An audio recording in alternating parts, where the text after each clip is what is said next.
All right. Five, four, three, two, one. This is the J08, also known as Jeremy J. Guillory, and we got um, The pinkest playboy at the party, Pinky Chippendales, Daddy. Yo, how you doing today? doing really good. Doing really good. So, first, I hear that you have a few shows going on to start off with. Is that correct? Absolutely. So, the next time you can see the pinkest playboy at the party in action will be on August 8th. We have a free event. It is to celebrate the year anniversary of the Frosted Nug dispensary out there. We're doing a cannabis cup 20 plus man over the top rope battle royal. We're also going to have two cage matches featured that night. A lot of big names in there. It's a stacked card. We got Joey Janela. We got Blackout listed. It's going to be a really good show. That's under Find Yourself Wrestling. Make sure you check them out. Another thing I wanted to mention was, as of yesterday, we have formed a super territory to help strengthen connections between different states within the United States and Canada. I will be running FYW New York's chapter. So now Yusha Pro Wrestling is under the banner of FYW New York. Okay. Another show that we got going on, we got two shows in one night. That'll be on Saturday, September 12th. Morning show will be Yusha Pro Wrestling or FYW New York. We'll have the matinee show starting at 2 for the doors, 2:30 bell time. And tickets for that will be available at the doors, $25 front row, $20 general admission. Also, you're going to want to stick around because later that night we have FYW for Dirty Dance Night Out. Doors are at 6, bell time at 7 for that, $30 at door. We're encouraging people to buy their tickets beforehand on simpletix.com. And Little Guido will be on that show. Yeah. A lot of big, exciting announcements still dropping as the shows go on. But Yeah. enough about my plugs, Daddy O. Let's get down to business. What do you want to talk about here? All right. So let's start off with where you're from. I'm from Buffalo, New York. The Okay. Pink Light District, Daddy O. All right. And can you tell us a little bit about your gimmick? So Pinky Chippendales is the pinkest playboy at the party, the dirtiest pink in the game, if you will, Daddy-O. I'm telling you. These hands right here, they're magical. They stink. I'm not afraid to get them dirty. I'm not afraid, to Yeah. step in that ring and do what I have to do to get the job done. How long have you been wrestling? So Pinky Chippendales has been around for the last 5 years. Oh, I started my training 9 years ago, and I also own a training facility out here in Buffalo called the nice. Yusha Pro Dojo. I also promote for Yusha Pro Wrestling, and wrestling has saved my life in more than many ways. Right there. Okay, that's good.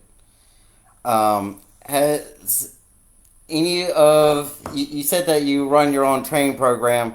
Has any of your students graduated and gone to the bigs, or have they just stayed in the independents? So as of right now, we're still circling around the independents here. None of our guys have made it to the big leagues as of yet, but Mm. we're we're definitely busting our ass. We're on the roads, putting in the work, left, right, and sideways. My gym's open 4 days a week. On our off days, we're up and down the road traveling, and one day we're gonna make it there. Yeah. Yeah. So, who trained you? Who was your trainer? So I've had quite a plethora of trainers. I've had Tiger Smith, um, Dakota O'Ryan, also known as Joey Nicholson. Mm. Um, I'm even dealing with a little bit of mentorship from Mike Quackenbush. I've uh, I've been through a lot of different training facilities over the years, leading Okay. into me opening my own facility. Part of the reason why I wanted to open a facility in Buffalo is because there isn't one directly in Buffalo. So I wanted to open that and give access to people in my city the same opportunities that they would if they had to travel to a different part of the state to get their training. Oh.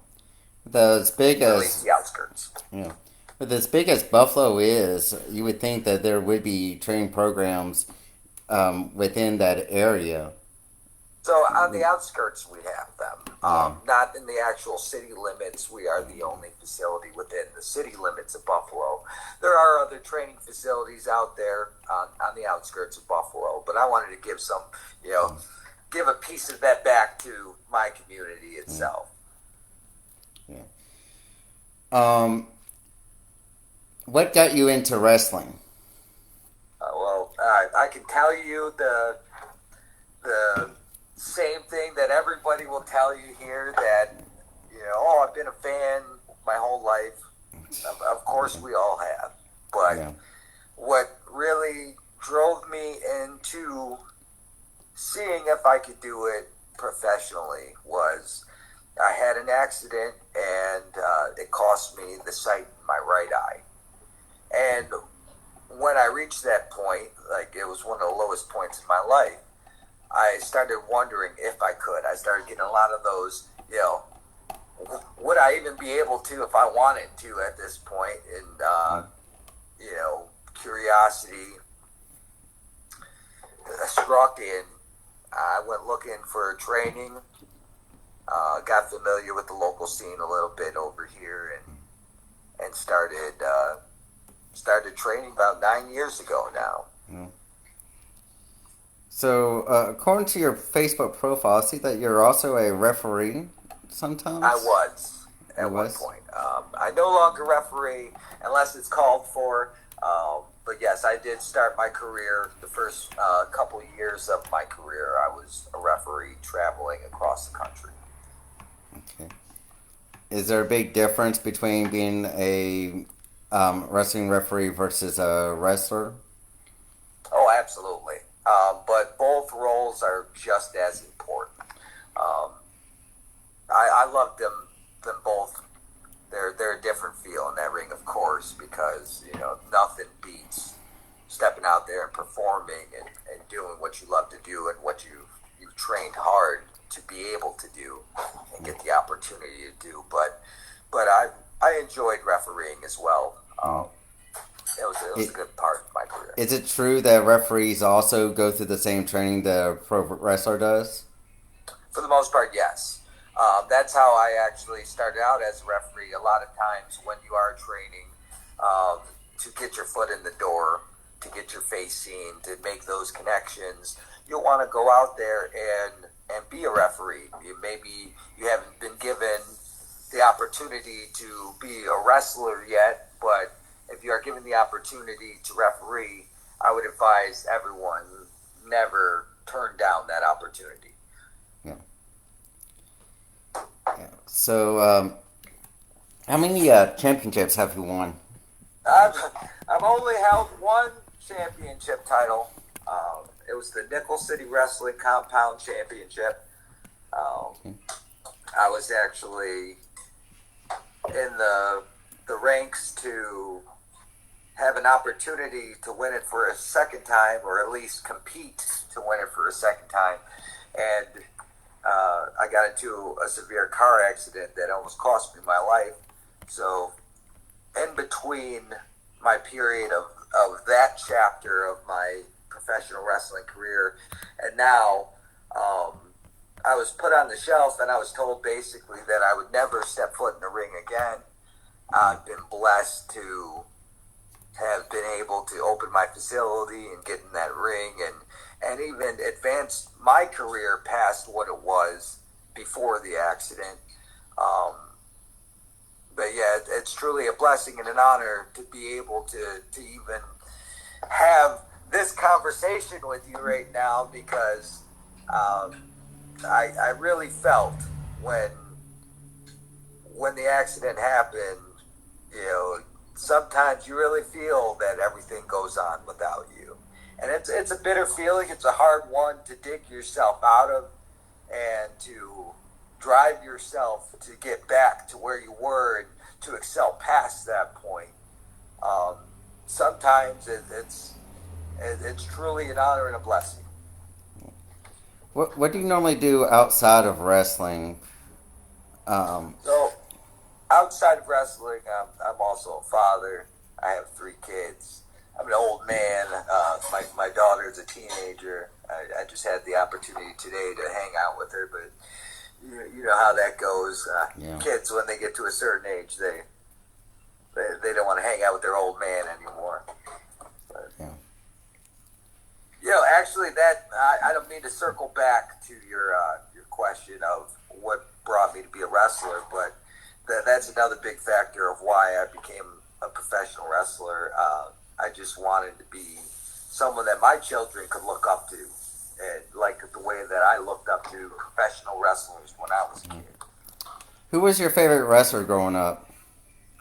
Man, I'd have to break it down to era and company. If you want to get in depth, I can tell you I was a huge fan of people like Vader. Um, Growing up as a young kid, I was a really big fan of ECW, so I was a huge Tommy Dreamer and the Sandman fan. Mm. Um, but but yeah, how about you? Who was your favorite wrestler growing up? It's got to be Sting, Goldberg, and Undertaker, mostly. I hear that. Mostly Sting and Goldberg. So I was a WCW guy. A lot of people around here were WCWs. Very hard to find a WWE person. We didn't really get much of ECW down here that much. If it was very late at night anyway, past my bedtime. So, you know, Absolutely. I got very lucky as a kid.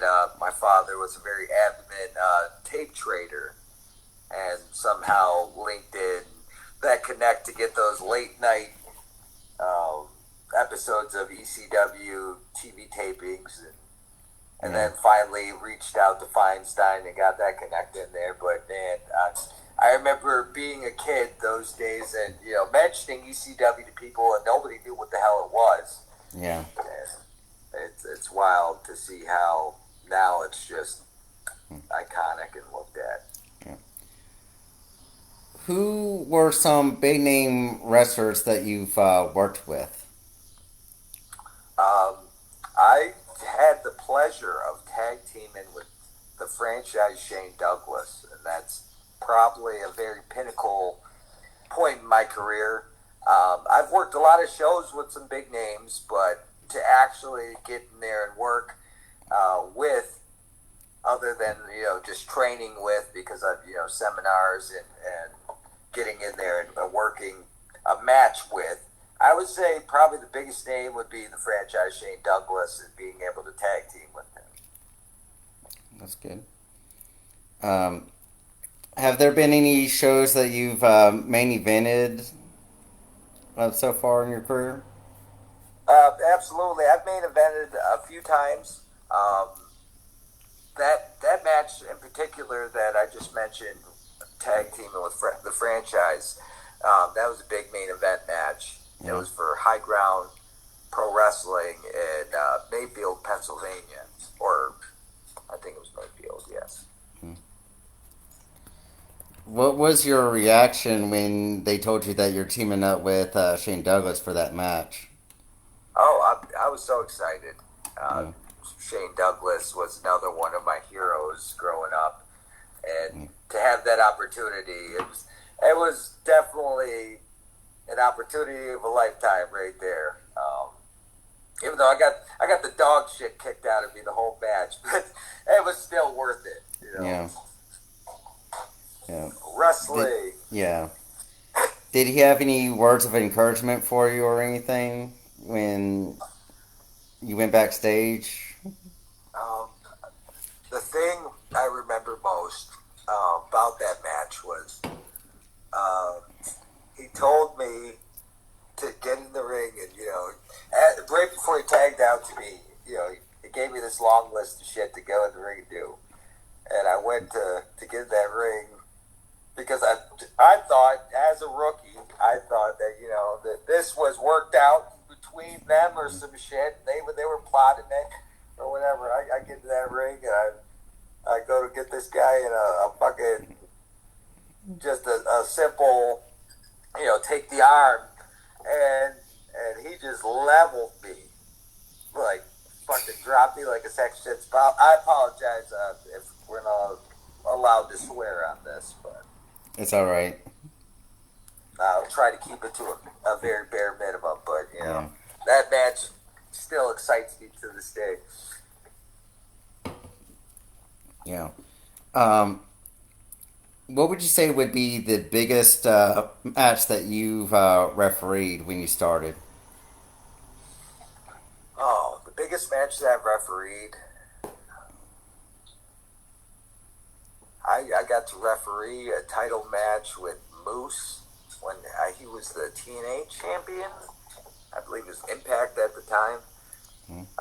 That was a pretty big match. It was Moose versus Trip for NYCW. That was a really big one.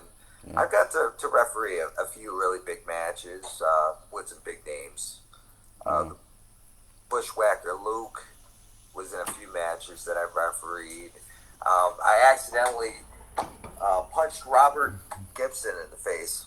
Sorry, Robert. When I was telling them to go to their corners. Yeah. Yeah. Very rarely do you see a referee actually get involved or interfere in a match. Um, Oh, it and was completely accident. yeah, It was before the bell even rang. I was telling these guys they were yeah, taking a little too long setting up. I was telling them to get to the corner. And when I went like this, I didn't realize Robert Gibson was like right on the other side of my fist, and I yeah, just accidentally blasted him in the mouth. yeah, yeah. So, um, who would you say is your Mount Rushmore of wrestling? Well, you got to have Flair on there. Yeah, I'd say Flair. My own personal would probably be Flair, Terry Funk, um, the Iron Sheik, and Bruiser Brody. wow. How about you? Oh, so you gotta have Hulk Hogan on there because without him, we would not have wrestling today, despite his later life. But you gotta have Hulk Hogan on there.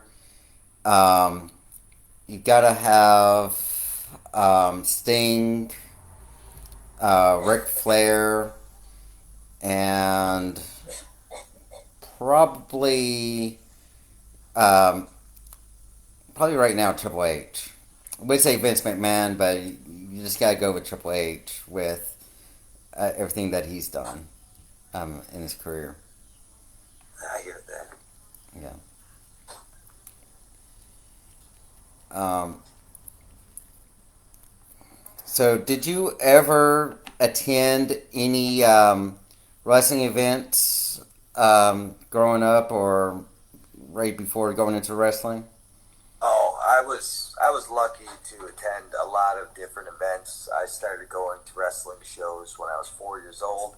Uh, I was able to go to all the ECW events that came out to Buffalo um, prior to them closing down, uh, including the technical last ECW show after Vince already bought the name. It was called Extreme Warfare. It was booked for the Lancaster Speedway. It was the night before the Invasion angle happened. wow. Um, and it was ran by Tommy Dreamer. And then the next night was Raw, and they ended up hopping Barricade. Wow. So I've been very lucky. I've seen a few stadium shows as well. Uh, I've even got to see WCW like 3 or 4 times. So, Yeah. I enjoyed myself. I went to I think it was Fall Brawl. I Mm, forget what year it was. It was later mm. in WCW's lifespan. correct me if I'm wrong here, but was the mass transit incident in New York or was it in Philadelphia? Do you recall? I want to say it was somewhere in I want to say it was like Middle Sport, New York, or something like that. I don't quote me on that. I'll have to look into that, but I do believe that it wasn't. I know for a fact that it wasn't at like the Philadelphia, um, like the normal ECW arena or anything like Yeah. that. They were on the road, and I want to say it was somewhere in New York. Okay. But you did not attend that event or anything? No, I was not at that event. I No. went to all their shows in Buffalo, New York, which Okay. is probably like the other side of New York, so probably like 5 or 6 hours away from that area, I would imagine. But Okay. I wish I could have went to that right there. Not that I would like to see that live or anything, but Yeah. I loved every experience that I did have with ECW, and that What? just that atmosphere was like no other. I'd give a lot to go back to that. That's that atmosphere of being in the crowd at an ECW event. It, it's hard to explain, but it was different than going to any other type of wrestling event. The fans were just different. We were bloodthirsty, and it was a different time, I guess. But man, very fond memories. Let's see. Um, a question just slipped my mind here. Just a moment. Um, did you ever um, go to Comic Cons or meet any wrestlers outside of the ring or anything? I was actually just at this year's WrestleCon in Vegas. Okay. We cross promoted a couple shows out there, and I got my guys in there, and it was great. I, that whole atmosphere in Vegas on WrestleMania week was nuts this year, and that was like no other experience as well. I have been to a couple Comic Cons, and I've met a lot of guys, throughout time, but nothing compared to that WrestleCon. That was Yeah. awesome. Yeah. Um, How about you? Have you ever been to a Comic Con? I go to Mississippi Comic Cons a lot. A few times. I've met Ric Flair there. I've met Sting. I've met JBL there. Um, Mick Foley was a big one guy that came down 2 days in a row. Went to his panel and um, like shortly afterwards, the Comic Con's dying down. I just go to his booth because no one else is there. Everyone's at all the others, and I just there, chilled there, and just talked to him about 30 minutes to an hour and things. And we were like, "Man, how long have we been talking?" Don't know. Well, and it was just getting time for him to go back to his hotel. So I was like, "Okay, well, see you around." So, um, but yeah, that was one of the small things that was going on because at that particular one, I just got everyone's autograph that I needed. Had nothing else to do, so might as well just shoot shot with Mick and just go on from there. When I met JBL, my wife just at the time was just running all over the place with her son, and I couldn't find her anywhere, and kept on running to JBL's booth like 4 or 5 times, and I just chatted with him a few times about several different things, especially about the instance that he's had backstage and everything, and how much some of them were just him being a heel and doing what heels do and things, and yet all of this was happening the day before he actually went on to his panel. So all my questions for him were already answered there, and I was just thinking, well, I'm going to be at your panel tomorrow. Do you think if there's any good questions I could ask you that I have not asked already? And he said, hell, if you could ask some of these questions again tomorrow, that'd be great. So, you know, that's how it was. Unfortunately, for the last 2 years, due to budgetary reasons, I just haven't been able to attend to any Comic Cons. One of my buddies runs wrestling shows locally around here, and one time he brought in Rosie from WWE, and I was fortunate enough to meet him and actually um, spend time with him. What happened one time on the way of him getting over here, he had gotten a hotel room in Kentwood, and he was like, "Yeah, I'm waiting on my Uber." Right? There's no Ubers in Kentwood. There's no taxis in Kentwood.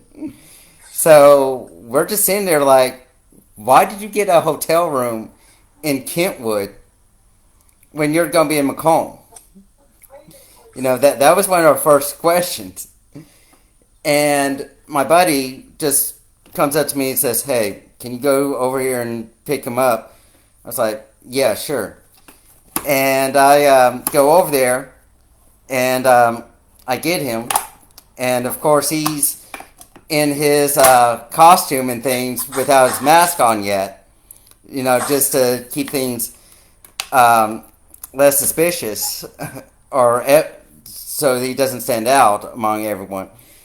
And I'm like, okay, well, that's him. Pick him up. And he goes up to the side and says, "Hey, do you mind if I bring my brother along with me?" I was like, "Yeah, sure, sure. Why not? More merry." Bring him. I get him over there. He comes in, or actually, he goes out to the room, knocks on the door, and all I see is just a big guy, long hair, black suit, just walks out, and I'm like, okay, that's his brother. That's really good. Turns out it's Roman Reigns. I love it, man. Yeah, yeah, You never and know who you're around. yeah. So had to take him and Roman all the way down to a comic book shop in Macomb, Mississippi, just because WWE just happened to have a show in New Orleans around the same time, you know. And I'm like, how are y'all going to get back to New Orleans now? And he's like, well, we got a ride and stuff. And I was like, okay, not going to say anything, but okay, that works, you know. So, but yeah, got a pretty good experience there with that. Um, Also met the son of the junkyard dog, Michael Carter, as well. So those are some of my main experiences overall. So I recently, when I was in Vegas over WrestleMania weekend, I ran into well, me and my tag team partner, Big Dave Bowman, one half of Big D of the Pink. I'm the Pink, in case you ain't know. But we ran into Trish Stratus out there, wow, and we were a bunch of, well, I at least was a bumbling idiot during the time, but she was really cool. Invited us to the grand opening of her restaurant. That's why she was in Vegas during that weekend, and it was an awesome experience. The food was amazing. She had like her whole Hall of Fame layout over there. It was really cool, man. Like some people, you just never know. You can't, Yeah. of course, I'm not going to say don't buy into what you see on TV because you want to suspend disbelief. But, Definitely. you know, you can't judge somebody off of it, if you get what I'm saying there. Like, Yeah. some of the most, could be the most dirtiest people out there in front of a camera, could be the nicest people that you end up meeting.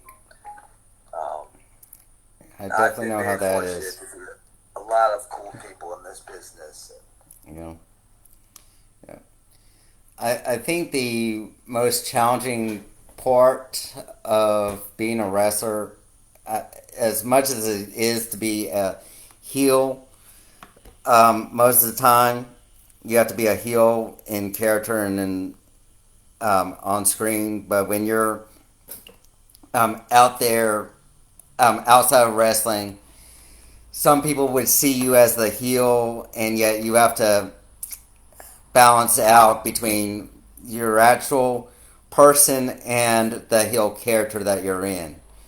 Um, and sometimes it works, sometimes it doesn't. I mean, look at what Randy Orton's done throughout his career. Most of the controversies that you've seen with him and fan interaction, all the negatives, was when he was a heel in WWE mostly. So whenever I would see those stories, I'm like, y'all know that he's a heel, so he's got to play into that and stay within the character of that, right? I mean, doing something that makes a little kid cry should not be newsworthy, but for some wrestling outlets, it is. It's kind of like, It's it's kind yeah, of sad now yeah, that it's come to a point like that, because if you look back to the days, when when there was still everybody believed, back in those days, those type of heels would go out there and they would, it's even been documented that some heels would go out there and commit crimes just to get their name in the newspaper, and that's how they would keep their persona going outside. yeah, Um, it's very, it sometimes could be challenging to be able to turn off though. yeah, I see sometimes people getting lost in their own character and their own ego, and you see that a lot. You see it more than you would hope to, yeah, but you got to have that switch. You got to be able to read the room and know if it's warranted for the moment or if it's just time to take that off and be normal average Joe. yeah, definitely, definitely. Um, so, with you being from Buffalo, New York, do you ever go to Buffalo Bills games or Every the once in a while, I make it out to a Bills game. yeah, Um, I always seem to get depressed. I don't know if I'm a bad luck charm to the Bills or whatever. As soon as I start to really get into watching them, they start really messing up, and they don't go much further than that. So yeah? maybe I should just stay away from the Bills games. But Well, I think they've been trying to battle their curse for over 60 years, so I don't think it's necessarily you. Um, I just think that I mean 4 Super Bowls straight. There's got to be something going on with their organization to lose 4 Super Bowls in a row like that. yeah, Yeah, I'm not disagreeing with you on that one, yeah. man. Have you seen their new stadium? I've not. I Okay. heard that. I believe they're opening it this season. I Yeah, don't even know if it's quite open yet, but I heard that it's really nice. yeah, Um, yeah. But Another thing that's kind of weird. The last time that they opened a stadium out here for the Bills, was the last time that the Knicks won the playoffs and Yeah. the finals. And now this year they win the finals, and we're opening up this one. So you got to start Yeah. wondering: is it just a conspiracy, or you Yeah. know? How far away is Buffalo from where the New York Knicks are? That's about 8 hours. So Oh that's wow. right there in the heart of New York City. We're on the ass end of. Well, I wouldn't say the ass end, more like the tit of New York. We're right at that point that Yeah. leads over. We're basically Canadians at this Yeah. point. Yeah. Do you have to have a passport um, for living in Buffalo? Because some of Buffalo, I believe some of Buffalo is born into Canada near, I believe it is Toronto or Ontario. So you don't need a passport to live in the city of Buffalo. However, if you are trying to cross that bridge and go to Canada, you would either need what is considered an enhanced license, a real ID, or a passport.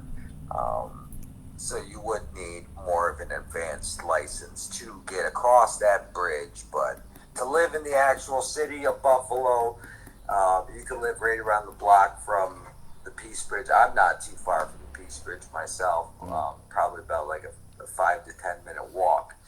Um, but you would need some sort of special identification to get over that Okay. bridge to go to And, Canada. and if you don't have that identification when you're on the bridge, do they allow have a way for you to turn around and get it Oh or man, leave? oh man. So I got a story for you here. The last time uh, I ended up in Canada on accident. We weren't trying to go to Canada, but we were having a good time celebrating after a nice day of training.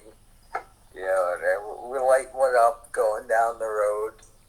We made a wrong quick turn and landed on the bridge, and they stopped us and they pulled us over, ransacked the car. We were stuck in Canada for a minute, and then they finally gave us this form that basically, like, you had to sign paperwork that stated that they were kicking you out of Canada. And they told us, they were like, oh, just give this to the guards in New York and they'll let you right back through. It shouldn't be an issue at all.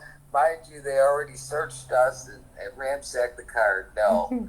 As soon as we went back to the New York side, they fucking lowered the lever, and a white flag popped out, and we were searched again. And shoot off to a side room. It was a mess, man. Moral of the story: pay attention on the throughway in Buffalo. And if you are going across that bridge, make sure you have one of those special IDs. Otherwise, you're going to be stuck in Canada for a minute.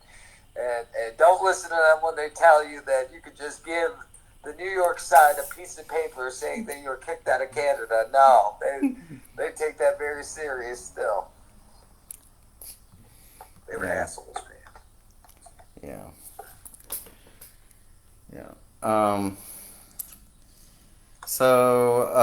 The next question is a question that we always ask on here. Is something that every wrestling fan and wrestler's probably always heard. Probably the most annoying question. I call it the forbidden question because it's just a question that you typically don't want to ask, but we gotta ask it anyway. Why do you love pro wrestling, and why should we care that it is kayfabe? And yes, I'm using kayfabe as replacement as the other of the other word. So Um, I I love pro wrestling, and I can look past it. I don't know if it's just specifically because now I've trained myself, and I know how it feels to be in that ring, and I love pro wrestling because to me it is the adrenaline.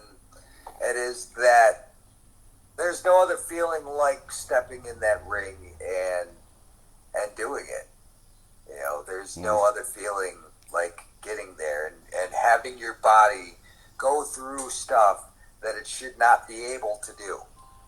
Yeah. Conditioning your body in ways that the human body should not form or go to. Being able to strengthen your body to where you can get slammed multiple times, and each slam could be the equivalent of a car accident, and then be able to still get up and go.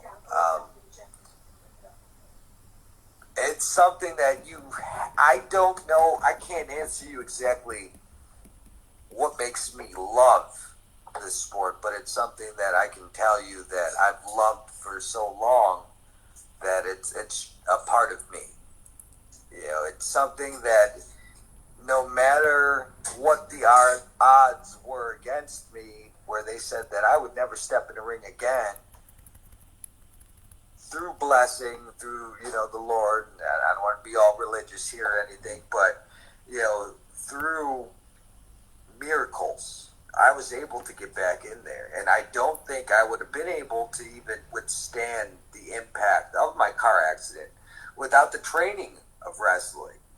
With wrestling leaves your body to a point where it's not as tense. Like you don't lock up as much as you would a normal person within that car accident. Like you train your body to be so loose that it helps you through stuff. With wrestling, it can help you through everyday life. Even you fall and bust your ass on ice, if you know how to take a proper bump, you're saving yourself. You save Yeah. yourself a lot of lower back pain. Um, so yes, of course it's kayfabe. It's quote unquote worked or fake, if they must say it and use Yeah. that term. But it's so much more than just being fake.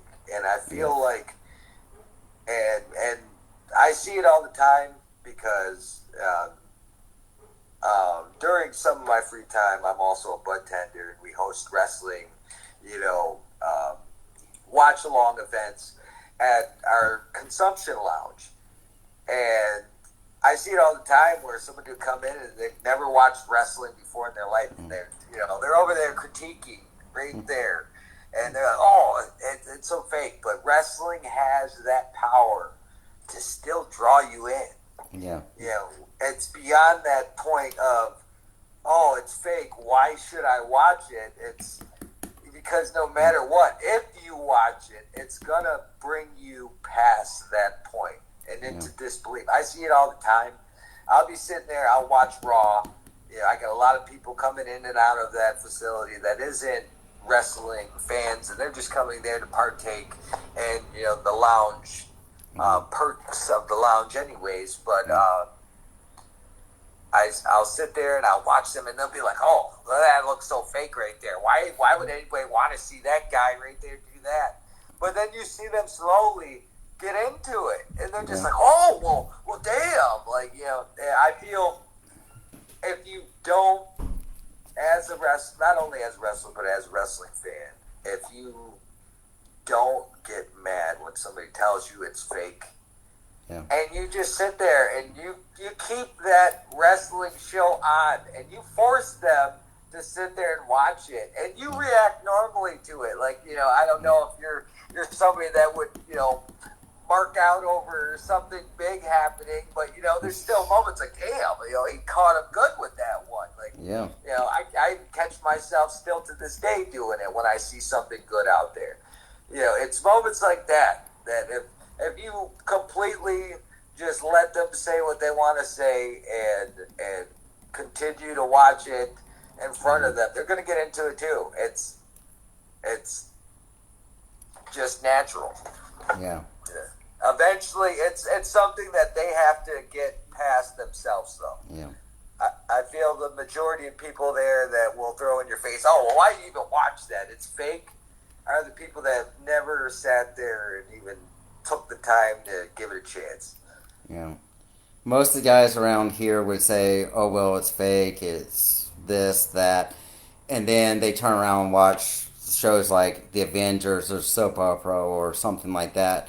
And I'm like, you're complaining about this, but you're watching like a movie with similar situations and things. And they're like, well, it's nothing like the UFC. There's UFC fighters in wrestling all the time, and They're you ran know, by the same company now. yes, TKO runs them both, so it's like, yeah, hey, I'm not yeah. saying that anything that they. I'm not trying to take away from anything they do in the UFC, but it's a different feel. Have you actually suffered any injuries while wrestling? Oh yeah, plenty. Uh, my wrist is still permanently messed up. My knees are shot.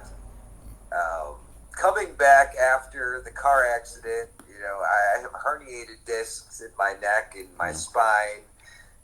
But it's something that still drives you to do it. I don't know if yeah, it's just complete madness. I don't know what it is that draws you, but once you get in there and once you experience how it feels to be in that ring, it's really hard to turn down. You look at people like Ric Flair, and it's easy to say, "How is that guy even still in there? He needs to retire." But being in that situation, and it's very hard to tell yourself, "It's my time to go."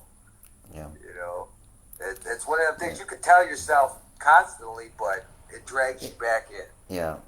I think the hardest thing is with wrestlers like Ric Flair and Sting and all those guys is when they have a retirement match and it just ends up being either good or bad or something. Mostly the bad matches being the retirement match. If the retirement match is really bad or something, then they would want to say, I can make this up. I can actually do it one more time and try to make up for this bad match and have my last match be actually way better than what this is. And then they end up having a worse match than that retirement match. And then they should kind of get that message saying, yeah, it wasn't really that great. I probably should just accept where I'm at. Some of those guys are like that, and others are going to be like, can still make this up, can still go and things. I think you've seen that with Terry Funk, Ric Flair, a few times. Sting, his last match with WWE wasn't all that great because of a career-ending injury, and then he went on to AEW and ended up having a tag match for his retirement match and actually did good. And he said the same thing that he said at the Hall of Fame speech, saying that this isn't goodbye, but just see you later and things. Probably indicating that if another opportunity arises, he could come back or manage one of his sons or whatever. But it's just some of those situations. When I actually met Sting, he was still working in AEW. He was still wrestling, starting his wrestling career with AEW. And I actually asked him, what is going on between him and Darby Allin? Is he going to be managing him, tag teaming with him, or is he going to face him later on? And he just said, I don't know. I just do what the producers tell me to do.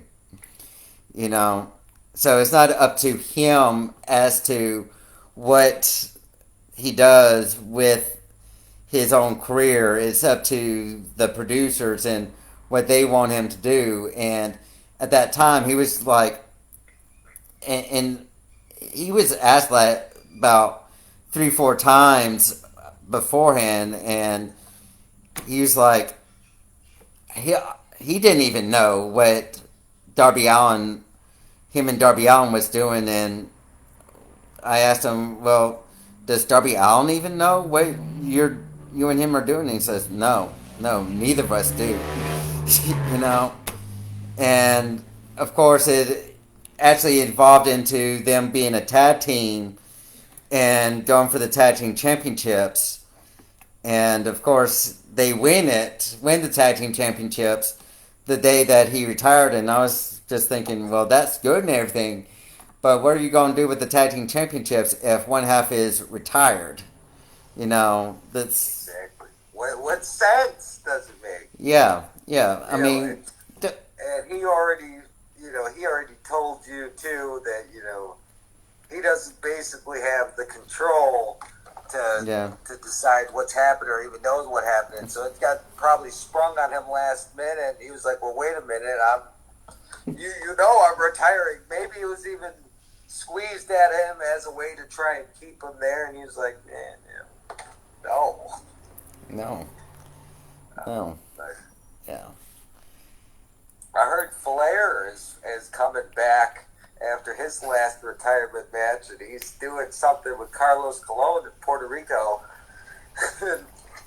They were yeah, setting up boy. for like a 50-year anniversary of the title match in the cage, the Riot. Yeah. It's just like, man, guys. I mean, I would expect it to be like a segment or something, but right when Ric Flair's going to go into the middle of the ring, he's going to get that feeling that he's going to do at least one more thing in and try to convince everyone they can do one more match.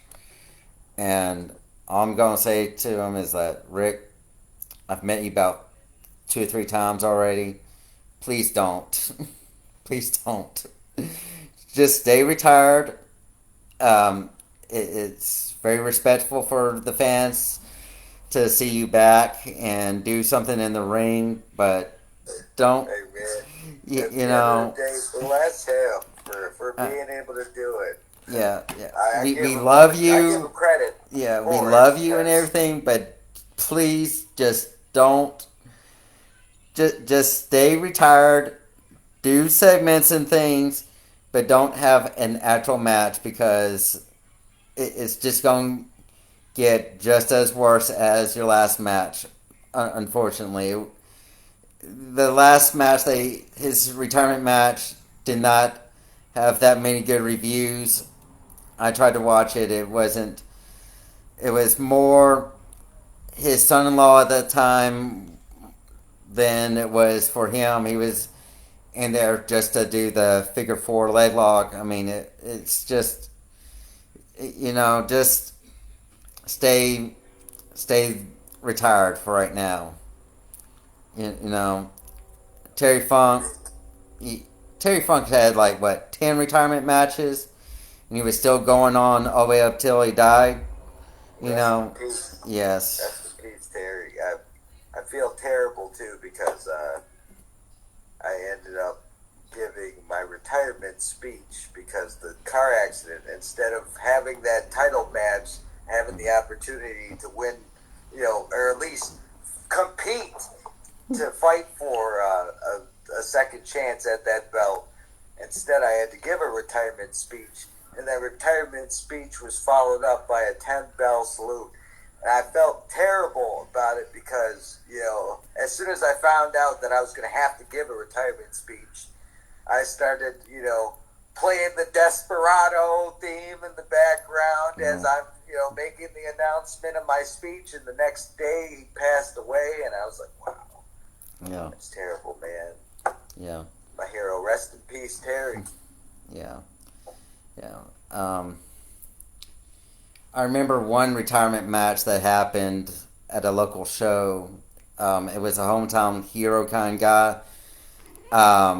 They were going to do a big retirement thing for him, and after the match, um, what happened was some guys came out afterwards, and they just start to ambush him and his tag team partner, and they duct taped. I believe it was him over onto the ring post. An old lady that was just a fan in the crowd comes up with a pocket knife, Oh shit. comes right by me with it, and tries to cut him off on there. And someone from the show literally had to drag her, push her away, say, "Hey, he's safe. He's safe." And she's like, "Well, I got this pocket knife that I could get him out of." And they're like, "No, no, we got it. We got it covered. We got it covered." And I literally had to help her escort her back to her seat, even though I was a fan and things that only knew a few of those guys there. You That know? right there. That's the magic of professional wrestling right there. You know, Yes. he's in trouble. I gotta save him. You know, Yeah.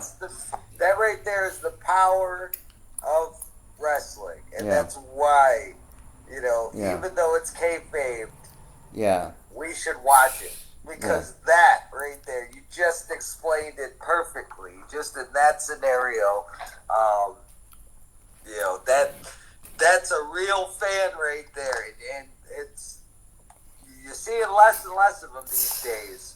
But that's an old school fan right there, man. Sometimes you got to watch out for them. Definitely. I've had people, because you know the majority of my career I've been a heel. I've had some pretty sticky situations because I'm not the biggest or the strongest, you know, especially not at that point in my career, you know, to where fans will try to mess with you, and you got to be ready, you know, no matter what. I've been spit on, I've been kicked, I've had food thrown at me. That's the it's and you got to take it in. You got to take it in with a kind heart to some degree, and just be like, yeah, you know, I'm doing my job the right way. Like, you know, he was doing his job the right way, you know, being that big baby face, and in his last moments, they taped him to a pole, and, you know, he got that proper reaction from that crowd to make her get up out of her seat and be like, I'm gonna cut him free, and I'll slice any way that stops me, you know? That's wrestling right Yeah. there. Yeah, definitely. Definitely. Um, so, yeah. And believe it or not, I believe the guy is still wrestling now. Um, There it is, man. so, There it is. You yeah. never get away from it. No, you don't. You can retire all you want, but you're still stuck. Definitely. Definitely. Um, so, yeah. Um, so, overall, other than the fact that my screen just went blank here, um, yeah, it's been great to have you on the show. Great getting to know you. It's great Um, getting to know you too, brother. Thank you for having me. yes, Hey, sir. if you ever have another opportunity, I'd love to get back on and shoot the shit with you. It's been fun. Definitely. Definitely. Any last words or comments I for? hope you don't mind. I'm gonna plug these events one more time, if that's cool with you. Make Yes. sure you come check us out. It's a free event. We'll be at Carney's Point, New Jersey. That's 35 South DuPont Road, 6 p.m. bell time. There's going to be 2 cage matches, a cannabis cup battle royal that I'm entering in myself, and I'm not going out there to be some scrub daddy, yo. I'm going out there to throw them out left and right, sideways, back and forth, whatever it takes. Come on down, celebrate with us the 1 year anniversary of the Frosted Dog Cannabis Dispensary out there in Kearney Point, New Jersey. Also, if you can't make the event, it will be streamed live on IWTV, so check us out. That again will be on August 8th. We also have a 2-show event, and that will be in. Sorry, that will be starting off with Yusha Pro Wrestling at 2 p.m. Door time, 2:30 bell time. Tickets will be at the door, $25 front row, $20 general admission.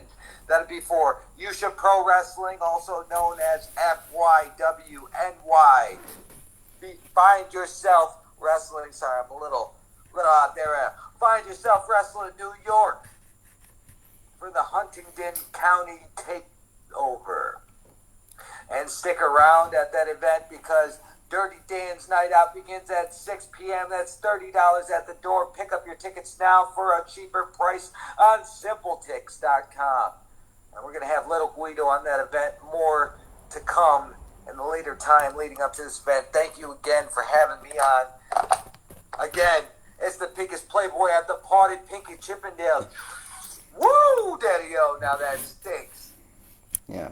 So this has been the Jazz 08, also known as Jimmy J. Guillory, as well. Please like, share, subscribe if you're on YouTube, follow if you're on Facebook. Thank y'all and goodbye. Peace. Okay.